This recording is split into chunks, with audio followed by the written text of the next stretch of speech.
আসসালামু আলাইকুম প্রিয় শিক্ষার্থীবৃন্দ। আজকে আমরা অষ্টম শ্রেণী প্রথম অধ্যায় পৃষ্ঠা 9 এর অনুশীলনী 1 নিয়ে আলোচনা করব। তো অনুশীলনী 1 এর প্রথমেই আছে বহু নির্বাচনী প্রশ্ন। আমরা বহু নির্বাচনী প্রশ্নগুলো নিয়েই কথা বলবো। নবম পৃষ্ঠা, অনুশীলনী 1 এর বহু নির্বাচনী 1 নাম্বার। তো 1 নাম্বার প্রশ্নে কি আছে? 3 কমের ম্যাজিক বর্গ গঠনে, 3 কমের ম্যাজিক বর্গ গঠনে আমরা পড়েছি আগে। তো ওইখানে ম্যাজিক সংখ্যা কত থাকে? 15। ঠিক আছে, ম্যাজিক সংখ্যা হবে 15। কেন্দ্রের আর ওটা আসলে কেমন হয় আমার তো কি ধারণা আছে? যে 3 কমের ম্যাজিক বর্গ যেটা, ম্যাজিক বর্গটা কেমন হয়? এমন। তো ওইখানে ওই 3 কমের ম্যাজিক বর্গের শর্ত কি? মাঝখানে থাকতে হবে 5 এবং প্রত্যেকটার যোগফল হবে 15।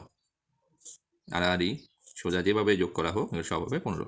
তো তার মানে আমাদের যে দুইটা আকারে ক্ষুদ্র বর্গক্ষেত্রগুলোতে 1 থেকে 15 পর্যন্ত ক্রমিক স্বাভাবিক সংখ্যা বসানো থাকে না। এই সূত্রটা আমরা এখানে হবে না। এখানে থাকে কি 2 4 6 8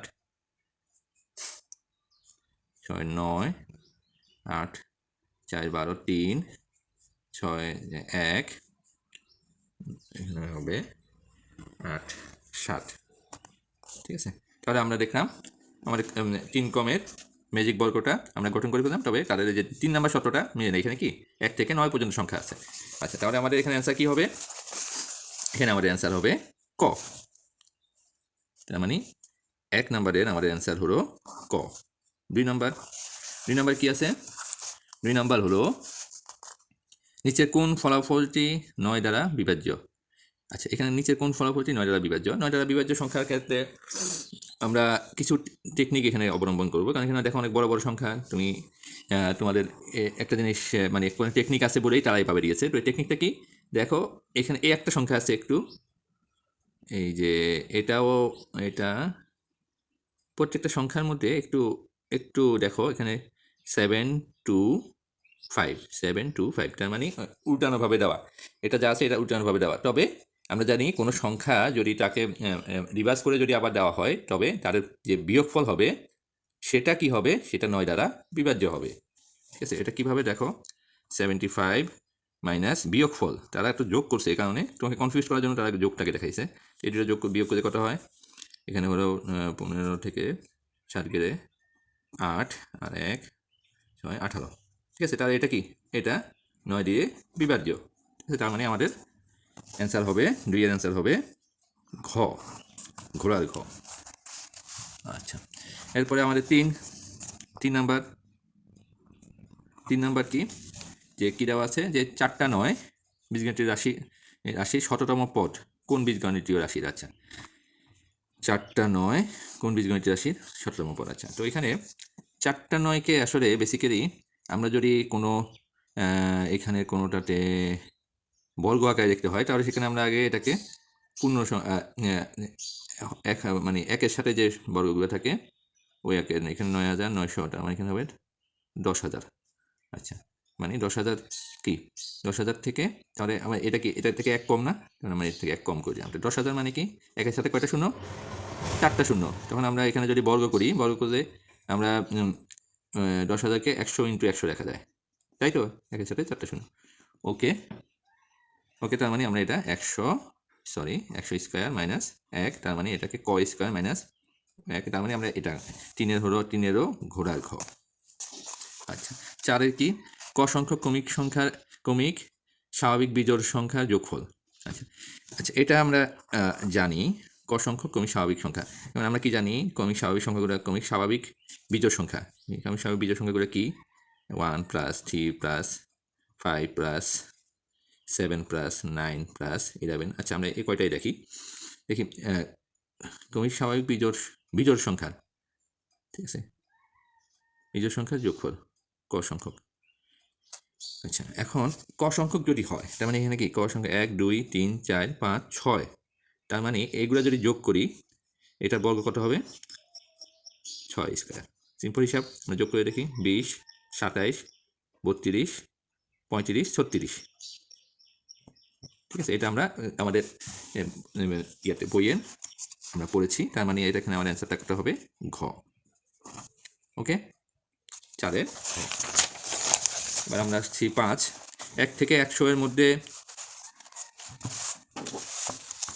1 থেকে 100 এর মধ্যে কতটি সংখ্যাকে দুইটি স্বাভাবিক সংখ্যার বর্গের যোগফল আকারে, এটা আমরা জানি, এটা হলো যে 35। ঠিক আছে, এটা 35টি, এটা তোমরা মনে রেখো এখানে।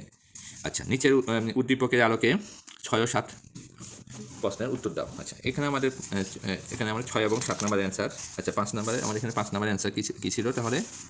ঘ। আচ্ছা, এবার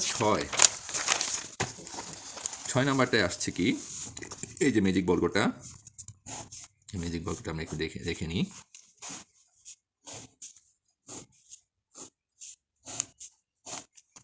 এটাকে ক, 12, 12, 19, 14, 17, 13, 16, 11, 18। আচ্ছা, তো এখানে আমরা এটাকে ম্যাজিক বর্গ বলা হচ্ছে। এটা ম্যাজিক বর্গ মানে কি, সবগুলো যোগফল সমান হতে হবে। তাহলে আমরা এখানে প্রথমে করে নেব কি, এটা কত, 31, 45। আরেকটা চেক করে দেখি, এটা হলো 34, 45। ওকে, তাহলে আমাদের চেকিং ওকে। তাহলে এখানে কি হবে, এটা 30, তাহলে এটা কয়ের মান কত হবে, কয়ের মান হবে তাহলে 15। আচ্ছা, আর যোগ। আচ্ছা দেখো, ক চিহ্নিত স্থানে, তাহলে এখানে আমাদের অ্যান্সারে যাই আমরা। 6 কি আছে, 6 দেখো, ক চিহ্নিত স্থানে উপযুক্ত সংখ্যা কোনটি? সিম্পল, আমরা বের করে ফেললাম 15। তাহলে আমাদের 6-এর অ্যান্সার হলো গ। আর 7 নাম্বার হলো ম্যাজিক বর্গটির ম্যাজিক সংখ্যা কত? এটা ম্যাজিক সংখ্যা আমরা পেলাম 45। 45টা কোথায় আছে? ঘ, ঘোড়ার ঘ। আচ্ছা আচ্ছা, ঠিক আছে। 8 নাম্বারটা কি, প্রথম তিনটি বিজোড় স্বাভাবিক সংখ্যা যোগফল কোনটি? আচ্ছা, এটা প্রথম 3টি বিজোড় স্বাভাবিক সংখ্যা কি? 1 + 3 + 5। ওকে, তাহলে আমরা এখানেও আরেকটু টেকনিক আছে, এটা আমরা বলবো এখন। এটা হলো 9 মানে 3 স্কোয়ার। আচ্ছা দেখো, প্রথম কয়টি? 3টি। যত সংখ্যক ততর বর্গ। আর আমরা জানি বেজোড়ের বর্গ, বেজোড় সংখ্যার বর্গ সবসময় বেজোড় সংখ্যাই হয়। ঠিক আছে, তাহলে সংখ্যাটির স্বাভাবিক সংখ্যার যোগফলটা সেটা কি হবে? তাহলে এটা বেজোড় সংখ্যক, 3টি বিজোড় সংখ্যা, তো 3টি বিজোড় সংখ্যা মানে এখানে সংখ্যাটা বিজোড়, 3 মানে বিজোড়, এটার বর্গ হয় আমরা সূত্রে জানি। তার মানে আর বেজোড়ের বর্গ সবসময় বেজোড়ই হয়। তার মানে আমাদের এটা হলো বিজোড় সংখ্যা। তাহলে আমরা কি জিনিসটা বুঝতে পারছি যে বিজোড় স্বাভাবিক সংখ্যা সমষ্টি আমরা জানি কি, যত সংখ্যক বিজোড় স্বাভাবিক সংখ্যা থাকে ততর বর্গ। ঠিক আছে, আমরা সেটা দেখেছি। এই যে আমরা এখানে দেখেছি যে যত সংখ্যক, এখানে 1, 2, 3, 4, 5, 6, 6টা ছিল 6 স্কোয়ার, কোনো কথা নাই। এখন 3টা থাকবে 3 স্কোয়ার। তবে যেহেতু এখানে 6 সংখ্যক ছিল, জোড় সংখ্যক ছিল, তার মানে জোড়ের বর্গ তখন জোড় সংখ্যা, বিজোড় সংখ্যা করে বিজোড়ের বর্গ সেটা বিজোড় সংখ্যা। তার মানে 8 নাম্বারটা হলো আমাদের এখানে পূর্ণ সংখ্যা, বিজোড় সংখ্যা। তাহলে 2, শুধু 2 কি আছে? আচ্ছা, পূর্ণবর্গ সংখ্যা। হ্যাঁ, এটার পূর্ণবর্গ সংখ্যাও, এটা কি, এটা নিজেও একটা পূর্ণবর্গ সংখ্যা এবং বিজোড় সংখ্যা। ওকে ফাইন, মৌলিক সংখ্যা না, তার মানে 1 আর 2। তাহলে 1 আর 2 কোনটা? ক। ওকে, তাহলে আমাদের 8-এর আনসার হলো ক। তো বহু নির্বাচনীগুলো আজকে আমরা কমপ্লিট করলাম। আমরা পরবর্তীতে সৃজনশীলগুলো নিয়ে আলোচনা করব।